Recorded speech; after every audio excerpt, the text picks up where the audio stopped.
बिस्मिल्लाहिर्रहमानिर्रहीम। महताब हैदर एक नए एपिसोड के साथ आपकी खिदमत में हाजिर है। मैंने जिस मौजू पे बात करनी है वो पाकिस्तान में जो मौजूदा टैक्स रेवन्यूज़ की कलेक्शन की सूरत हाल है उसके बारे में मैं आपसे बात करना चाहता हूँ। इस साल का जब बजट पेश किया गया तो उस टाइम FBR का टारगेट कुछ 7.1 ट्रिलियन के लगभग रखा गया। फिर उस बजट को रिवाइज़ किया गया क्योंकि IMF को इसके ऊपर बहुत सारे एतराज़ात थे। वो कह रहे थे कि ये जो पाकिस्तान का रियल पोटेंशियल है उससे कम है। फिर IMF के साथ जो एग्रीमेंट हुआ उसमें 7470 का टारगेट जो है वो उसको अपवर्ड जो है वो रिवाइज़ किया गया। जब 7.47 की जो अजम्पशंस थी वो ये थी कि टैक्सेशन मेजर्स FBR ने लिए थे, इसके अलावा नॉमिनल ग्रोथ थी और इसके अलावा इन्फोर्समेंट मेजर्स थे जिनके साथ FBR ने अपना ये टारगेट अचीव करना था। अब जबकि 6 माह जो है वो पहले इस फाइनेंशियल ईयर के पूरे होने वाले हैं, चंद दिनों के बाद 6 माह पूरे हो जाएंगे, अभी तक की जो FBR की कलेक्शन है वो ऑन ट्रैक है। लेकिन जो इस महीने का टारगेट है वो मैं आपके सामने रखना चाहता हूँ ताकि एक पूरा पर्सपेक्टिव जो है वो आपके सामने हो जाए। इस महीने का जो टारगेट है वो 965 बिलियन रुपीस का है।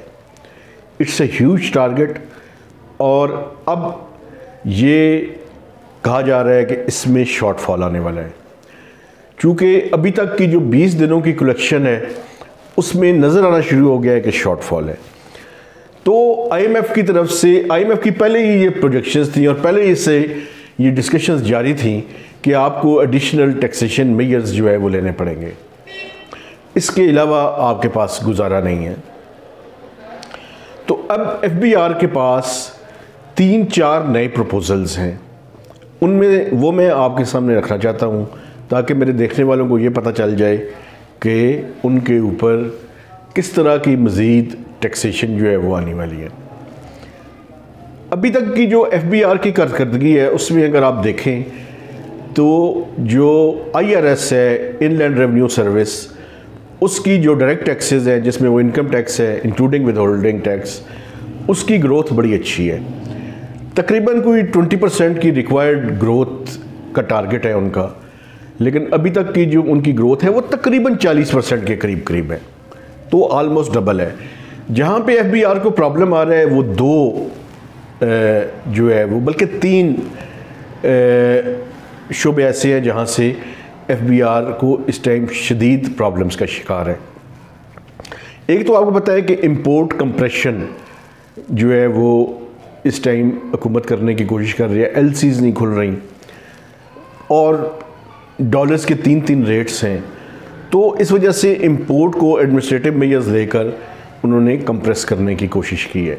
लेकिन मेरा ख्याल है कि वो एक सिचुएशन पॉइंट अब आ चुका है। अब उसके साथ साथ कुछ और चीज़ें आगे करनी पड़ेंगी, वो मैं आगे जाके आपसे बयान करता हूँ। एक तो इंपोर्ट कंप्रेशन होगी, दूसरा ये है कि अभी आप ये देखें कि जो कॉस्ट ऑफ डूइंग बिजनेस है वो बढ़ गई है हायर इन्फ्लेशनरी प्रेशर्स की वजह से। तो उसके नतीजे में जो इकोनॉमिक एक्टिविटी है वो श्रिंक हुई है। तो जब इकोनॉमिक एक्टिविटी श्रिंक हो, ट्रांजैक्शंस कम हो रही हों, बड़ी बड़ी कंपनीज़ की जो सेल है वो गिर गई हो, तो वहाँ पे फिर टैक्स भी कम जमा होगा। तो एक तो कस्टम्स साइड पे मैंने आपको बताया कि इंपोर्ट कंप्रेशन है, फिर लोकली जो स्लोअर इकोनॉमिक एक्टिविटीज़ हैं इनकी वजह से भी FBR का जो टैक्स का टारगेट है वो मुश्किल है। पिछले दिनों एक प्राइम मिनिस्टर ने मीटिंग चेयर की और उस मीटिंग के दौरान उन्होंने ये FBR से ये कहा कि आपका टारगेट एक्चुअल 7.6 ट्रिलियन होना चाहिए, जबकि FBR का अभी मैं आपके सामने बड़ी यानी अथेंटिसिटी के साथ ये प्रेडिक्ट कर सकता हूँ कि ये जो 7470 है ये भी अचीव नहीं होगा। और इसी महीने से आप देखेंगे कि FBR का शॉर्टफॉल तकरीबन 150 से 200 अरब रुपए के दरमियान होगा। 100 से 200 अरब रुपए के दरमियान किसी भी जगह पे ये हो सकता है। अब FBR की जानिब से जो प्रपोज्ड मेयर्स हैं वो मैं आपके सामने रखना चाहता हूँ। एक तो जो बड़ा जिसमें लोगों की दिलचस्पी भी होती है वो ये है कि एक नई टैक्स एमनेस्टी स्कीम जो है वो अंडर कंसिडरेशन है गाड़ियों के लिए, और ये वो गाड़ियाँ हैं जो फाटा और पाटा में unregistered non duty paid vehicles जो है वो चलाई जा रही हैं। इनमें से कुछ गाड़ियाँ तो शायद अफ़गानिस्तान की तरफ से आई हैं, लेकिन कुछ लोगों का ख्याल है कि दुबई से अफ़गानिस्तान और अफ़गानिस्तान से वो पाकिस्तान में दाखिल होती हैं। तो इस तरह की गाड़ियाँ जो हैं वो वहाँ पे मौजूद हैं। उनकी तादाद जो FBR के एस्टिमेट्स हैं वो डिफरेंट हैं, लेकिन जो चीज़ अभी ये वर्क इन प्रोग्रेस है, अभी तक इसकी प्रपोज़ल की फ़ाइनल अप्रूवल नहीं हुई। कल फाइनेंस मिनिस्टर इसहाक डार साहब FBR तशरीफ़ लेकर गए थे। वहाँ पे FBR की प्रेजेंटेशन के अंदर ये जो प्रपोज़ल का मैं जिक्र कर रहा हूँ ये थी, लेकिन वो इस पर डिस्कशन नहीं हो सके पूरी तरह से, चूँकि ECC की मीटिंग का कल टाइम हो गया था। एक तो ये प्रपोज़ल है और उसकी वजह भी है। 2018 में आपको याद होगा कि ये जो फाटा और पाटा है इसको मर्ज किया गया था KP प्रोविंस के साथ, तो उससे के वक्त से कुछ गाड़ियां जो है जो unregistered non duty paid vehicles अभी तक चल रही हैं वहाँ पे। तो आर्गूमेंट ये है कि उनको एक मौका दिया जाए कि वो वहाँ पे रजिस्टर्ड हो सकें, लेकिन इसमें मैं दो बातें करना चाहता हूँ। एक तो ये है कि इस स्कीम को अगर लाना ही है तो इस स्कीम को इस तरह से लाया जाए कि इसको मिसयूज़ ना किया जा सके, क्योंकि ऐसा ना हो कि जो नॉन ड्यूटी पेड व्हीकल्स यहाँ पे चल रही हैं वो इस अरसे के दौरान वहाँ पे चली जाएं और वहाँ से ये कम ड्यूटी पे करके दोबारा से पाकिस्तान के किसी भी सेटल्ड इलाकों में या प्रोविंस, वैसे अब वो भी सेटल्ड इलाके हैं, वहाँ से पाकिस्तान के किसी दूसरे हिस्से में पहुँच जाएं। एक तो इसको इंश्योर किया जाए, GPS के ज़रिए इसको जो है वो इंश्योर किया जा सकता है, यानी टेक्नोलॉजी को इस्तेमाल करें। और इसके अलावा फ़िज़िकल वेरिफिकेशन भी वन ऑफ द सोर्स। एक तो ये है। दूसरी बात ये है कि हम IMF के प्रोग्राम के अंदर हैं और वहाँ पे एक तसलसल के साथ एक कंडीशन उन्होंने लगाई हुई है कि no more tax amnesty scheme. तो दूसरा मसला ये है कि IMF और वर्ल्ड बैंक, क्योंकि वर्ल्ड बैंक का भी एक funded project Pakistan raises revenues चल रहा है FBR के साथ $400 बिलियन का, तो इन दोनों से जो है वो हुकूमत को NOC लेना पड़ेगा। दूसरा जो मेयर अंडर कंसिडरेशन है उसमें भी दो प्रपोजल्स हैं। एक तो ये है कि एडिशनल कस्टम ड्यूटी लगा दी जाए 3%। अच्छा, मैं एक चीज़ सॉरी भूल गया, मैं वो आपके सामने रख दूँ। ये जो गाड़ियों की स्कीम है एमनेस्टी की, FBR के एस्टिमेट्स ये हैं कि 30 बिलियन रुपीज़ इससे टैक्स जमा होगा। अच्छा, ये दूसरी स्कीम है वो एडिशनल कस्टम ड्यूटी की 3%, वो और दूसरी प्रपोजल फ्लड लेवी की थी। इन दोनों में से किसी एक के हैं, उसकी अपनी अपनी रिप्लिकेशंस हैं और अपने अपने आर्गूमेंट्स हैं। लेवी का फेडरल गवर्नमेंट को फ़ायदा है, लेकिन वो FBR का रेवेन्यू जो है वो उसको इस्तेमाल शामिल नहीं किया जा सकता। फेडरल गवर्नमेंट को फ़ायदा ये है कि अगर वो लेवी लगाती है तो वो लेवी जो है वो फेडरल डिविजिबल पूल का हिस्सा नहीं बनेगा, तो वो सारे के सारे पैसे फेडरल गवर्नमेंट अपने पास इस्तेमाल कर सकेगी।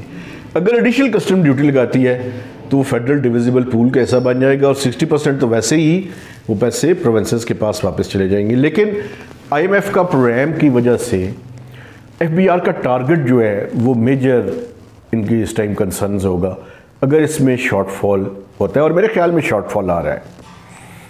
तो ये वजूहात हैं जिन वजूहात को सामने रख के दोनों प्रपोजल्स पे प्राइम मिनिस्टर और फाइनेंस मिनिस्टर डेलिब्रेट करेंगे और अल्टीमेट इसके बारे में कोई डिसीजन करेगा। लेकिन additional taxes, more taxes are coming, और इसके सिवा कोई चारा नहीं है कि ये टैक्सेस जो है वो लगाए जाएं।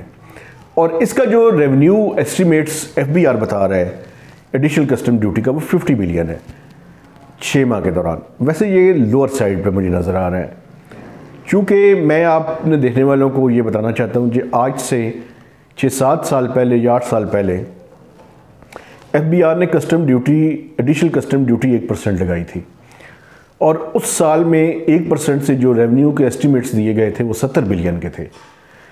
अब जबकि इंपोर्ट्स बहुत बढ़ चुकी हैं और एडिशनल कस्टम ड्यूटी 3% की प्रपोजल है, तो इसका रेवेन्यू इम्पैक्ट काफ़ी ज़्यादा होगा। लेकिन शायद रेट्स के ऊपर कुछ हुकूमत को जो है वो नीचे आना पड़े, तो 50 बिलियन का कंजर्वेटिव एस्टिमेट्स जो है वो FPR ने दिया है। और ये सारा कुछ क्यों हो रहा है? ये सारा कुछ इस वजह से हो रहा है कि IMF के प्रोग्राम के अलावा हमारे पास कोई दूसरी ऑप्शन मौजूद नहीं है। पहले मैंने आपसे पावर सेक्टर के बारे में बात की, आज मैं रेवेन्यू सेक्टर के बारे में आपसे बात कर रहा हूँ। ये मेजर्स लेने पड़ेंगे, ये मेजर्स लेंगे, IMF को सेटिस्फाई करेंगे तो IMF का प्रोग्राम रिवाइव होगा। लेकिन दूसरी तरफ एक बात मैं और करना चाहता हूँ, वो बात मैं ये करना चाहता हूँ कि इस टाइम आप ये देख लें कि पंजाब के अंदर कुर्सी की सियासत के लिए किस तरह की मारदाड़ जारी है। दोनों तरफ अपने अपने वो कमान तीर लिए हुए बैठे हुए हैं और एक दूसरे को निशाना लगाने की कोशिश कर रहे हैं। इसमें मैं सिर्फ एक बात करना चाहता हूँ, वो बात ये है इस मुल्क का एक आइन और कानून मौजूद है।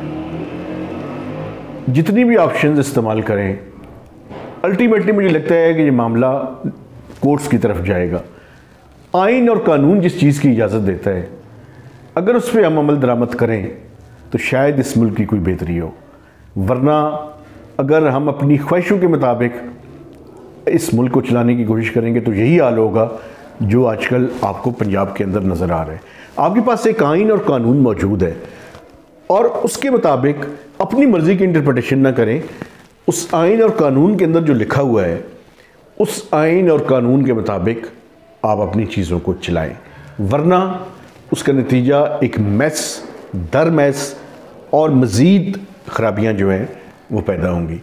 तो महताब हैदर को नए वीलॉग तक इजाज़त दीजिए। आपसे गुजारिश है कि आपने हमारे चैनल को सब्सक्राइब भी करना है और अपने दोस्तों के साथ, अजीज़ों के साथ इसको शेयर भी करना है। और आखिरी रिक्वेस्ट ये है कि आपने अपने कमेंट्स ज़रूर देने। आप यकीन करें कि हमें बहुत ज़बरदस्त, और आपकी ये चीज़ हमें मोटिवेट करती है कि हम ज़्यादा तसल्सल के साथ अपना ये जो वीलॉग्स हैं और हमारे जो इंटरव्यूज़ हैं उनको जारी रखें। तो आपसे गुजारिश है कि कमेंट्स कीजिएगा, तहज़ीब के दायरे के अंदर रह के कीजिएगा।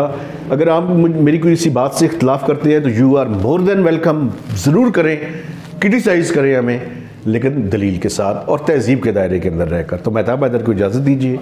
खुदा हाफिज़।